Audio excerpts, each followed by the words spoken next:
दोस्तों, middle east में Israel इस समय कई मोर्चों पर जंग लड़ रहा है। जहां हाल ही में इजरायली हमले में हमास चीफ याह्या सिनवार की मौत के बाद ईरान के सर्वोच्च नेता अयातुल्लाह अली खामेनेई ने कहा कि हमास खत्म नहीं हुआ है। वही हमास के बाद अब इजरायल का अगला टारगेट ईरान है। लेकिन इस बीच एक ऐसी खबर लीक हो गई है जिसने ईरान को टेंशन में डाल दिया है और कहा जा रहा है कि ईरान पर हमले के इजरायल ने पूरा प्लान बना लिया है। लेकिन सवाल यह है कि ईरान द्वारा इजरायल पर हमला करने के इतने दिनों बाद भी अभी तक इजरायल ने जवाबी कार्रवाई क्यों नहीं की, और हाल ही में इजरायल द्वारा हमले को लेकर बनाया गया जो प्लान लीक हुआ है उसकी अपडेट क्या है। आइए समझते हैं आज की इस वीडियो में।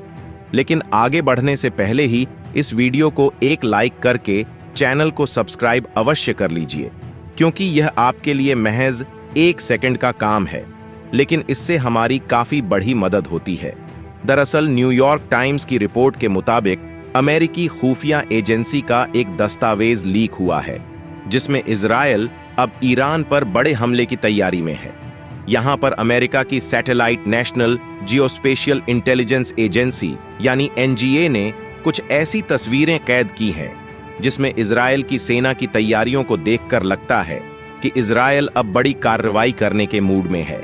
इसके अलावा 15 और 16 अक्टूबर 2024 को ईरान को समर्थन देने वाले कई टेलीग्राम अकाउंट से इस तरह के 2 दस्तावेज शेयर भी किए गए थे, जहां इजरायल के सैन्य अभ्यासों को पूरे डिटेल में दिखाया गया है, जिससे पता चलता है कि इजरायल अब ईरान पर बड़ा हमला कर सकता है।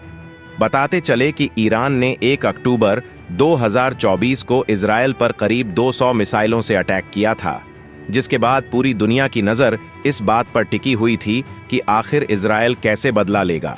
हालांकि अभी तक इजरायल ने ईरान को उस हमले का जवाब नहीं दिया है, और ऐसे समय में दोनों देशों के बढ़ते तनाव के बीच इस दस्तावेज का खुलासा काफी अहम माना जा रहा है।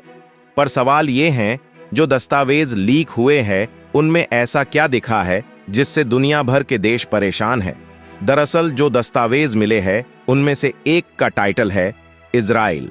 वायुसेना ईरान पर हमले की तैयारी जारी रखे हुए है, जहां इजरायली सैन्य तैयारियों में कथित तौर पर हवा से हवा में विमानों में ईंधन भरने के अभियान, खोज और बचाव अभियान और संभावित ईरानी हमलों के मद्देनजर मिसाइल को फिर से स्थापित करने की स्थिति को दिखाया गया है।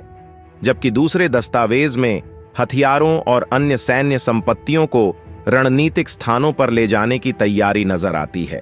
इन खुफिया दस्तावेजों के कथित तौर पर लीक होने की खबर के बाद अमेरिकी खुफिया एजेंसियां और एफबीआई संयुक्त रूप से इसकी जांच कर रही है, ताकि यह पता लगाया जा सके कि जानकारी कैसे लीक हुई और क्या इस तरह के और भी दस्तावेज लीक हो सकते हैं।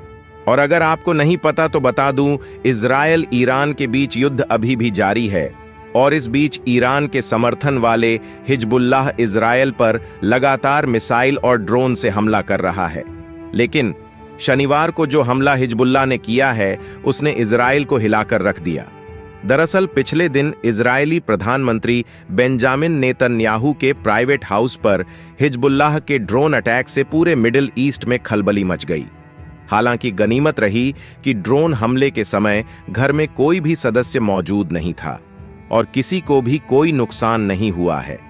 वहीं इस हमले के बाद नेतन्याहू ने कहा है कि ईरान के जिन एजेंटों ने आज मेरी और मेरी पत्नी की हत्या करने की कोशिश की, उन्होंने एक बड़ी भूल की है, और यह हमला उन्हें युद्ध जारी रखने से नहीं रोकेगा, और जो भी इजरायलियों को नुकसान पहुंचाने की कोशिश करेगा उसे भारी कीमत चुकानी होगी। यह हमला उनके इरादों को कमजोर नहीं कर सकती है, और मैं वादा करता हूं कि हम अपनी ओर से हमले करना जारी रखेंगे।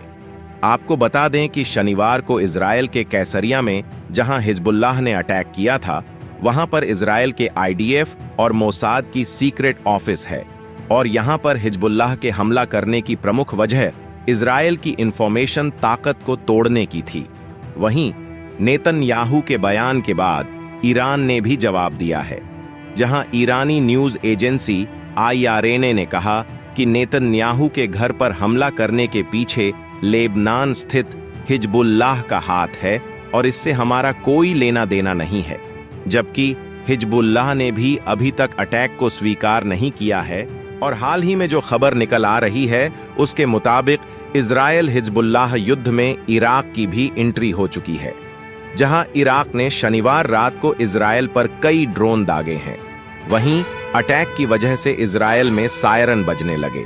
हालांकि इजरायल के तरफ से कोई बयान नहीं आया है, लेकिन गौर करने वाली बात यह है कि इजरायल ने 1 अक्टूबर के मिसाइल हमले का बदला लेने के लिए ईरान पर हमला करने की कसम खाई है और वॉर रूम में एक के बाद एक ईरान पर हमले के अचूक तरीके पर चर्चा हो रही है।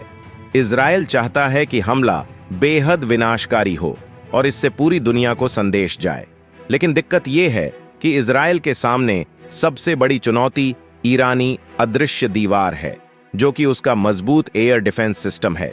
यही वजह है कि लगभग 19 दिन बीत जाने के बावजूद ईरान पर हमला करना इजरायल के लिए कहीं से भी आसान नहीं हो रहा, जबकि ईरान ने अपने महत्वपूर्ण सैन्य और परमाणु स्थलों की सुरक्षा के लिए एक मजबूत एयर डिफेंस सिस्टम तैयार किया है, जिसमें रूस में बना S-300, SI-22 और स्वदेशी खोरदाद 15 और बावर 373 सिस्टम जैसे मॉडर्न सिस्टम शामिल हैं। इन एयर डिफेंस सिस्टम्स की मदद से ईरान का हवाई क्षेत्र बेहद सुरक्षित माना जाता है, जिससे इजरायल के लिए हवाई हमला करना चुनौतियों से भरा है। ईरान के एयर डिफेंस सिस्टम में सबसे महत्वपूर्ण सिस्टम रूस से हासिल S-300 है। यह सिस्टम 160 किलोमीटर की दूरी से लड़ाकू विमानों को निशाना बनाने की ताकत रखता है, जहां S-300 सिस्टम ध्वनि की गति से 5 गुना तेज गति से एक साथ कई लक्ष्यों पर दर्जनों मिसाइलें दाग सकती है। इस क्षमता के कारण इजरायली लड़ाकू विमानों के लिए इससे बच पाना मुश्किल साबित हो सकता है। हालांकि अगर इजरायल को इन सिस्टमों की सटीक स्थिति पता है तो उसके लड़ाकू विमान उनकी सीमा से बाहर रहकर हमला कर सकते हैं। इसके अलावा SA-22 सिस्टम की हाई मोबिलिटी इसे और भी खतरनाक बनाती है, जहां यह सिस्टम ट्रकों पर लगाया जाता है, जिससे इसे कहीं भी तैनात करना आसान हो जाता है।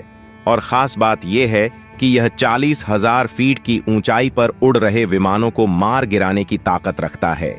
इसके अलावा ईरान के पास खोरदाद 15 और बावर 373 जैसे एडवांस सिस्टम भी हैं, जो पुराने सोवियत SA-6 सिस्टम पर आधारित हैं।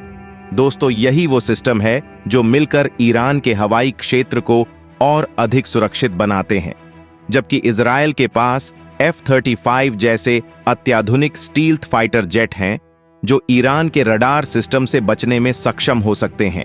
हालांकि जैसे ही ये विमान बड़े बमों के साथ उड़ते हैं तो उनकी संरचना बदल जाती है और उन्हें रडार पर पहचाना जा सकता है, जिससे इजरायली पायलटों के लिए भी चुनौती बढ़ गई है। वैसे माना जाता है कि ईरान के पास आधुनिक लड़ाकू विमानों की भारी कमी है और ईरान के ज्यादातर लड़ाकू विमान 40 साल पुराने हैं और इनमें इजरायल के अत्याधुनिक विमानों का सामना करने की क्षमता नहीं है। हालांकि ईरान ने रूस से S-400 सिस्टम हासिल करने की कोशिशें तेज कर दी हैं। अब यह देखना अहम होगा कि इजरायल की योजना ईरान की सुरक्षा में सेंध लगाने में सफल होती है या नहीं, और जो ईरान पर हमले को लेकर दस्तावेज लीक हुए हैं उसको लेकर इजरायल का रिएक्शन क्या रहता है। वैसे आपका इस मुद्दे को लेकर क्या ओपिनियन है, कमेंट बॉक्स में जरूर बताएं और इसी तरह के इंटरनेशनल अफेयर्स के लिए चैनल को सब्सक्राइब अवश्य करें। जय हिंद, जय भारत।